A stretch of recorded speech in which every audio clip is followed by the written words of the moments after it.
নমস্কার, শুভ দুপুর সবাইকে। আজ দুপুর থেকেই ভিডিওটা স্টার্ট করছি।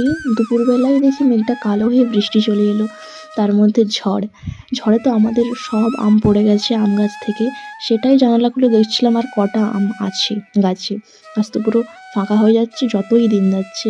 আর এখানে গাছগুলো বৃষ্টিতে একটু স্নান হয়ে গেল আর কি। গাছে অনেকই আম পড়েছিল, মা ওই জন্য বললো এতগুলো আম কী হবে। তো আমাদের ওই জন্য আম কাসুন্দি করা হবে। আমগুলো আমি কাটতে বসে পড়েছি। অনেকগুলো আম কেটেছি, কিন্তু এতগুলো আম কাসুন্দিতে লাগেনি। অনেকগুলো রেখে দিয়েছিলাম আম শোটা করার জন্য, রোদে শুকিয়ে ওটা পরে পরে খাওয়া যায় আর কি। সন্ধ্যাবেলা আমি রুটি করলাম, মা একটু মন্দিরে গিয়েছিল নামহট্ট। মা আসার আগে রুটিগুলো করে নিয়েছিলাম। রুটিগুলো কেন ফুলছিল না, তারপর লাস্ট একটা ফুললো, তাহলে একটুখানি পড়ে গেল রুটিটা। দেন রাতের খাবার খেতে চলে এসেছি। রুটি, দুধ, দুপুরের তরকারি ছিল আর মিষ্টি ছিল। তারপর শুতে চলে এলাম। শুতে এসে দেখি চাঁদটা এত সুন্দর, জানালাটা খুলেই আমার তো কি বলবো আর।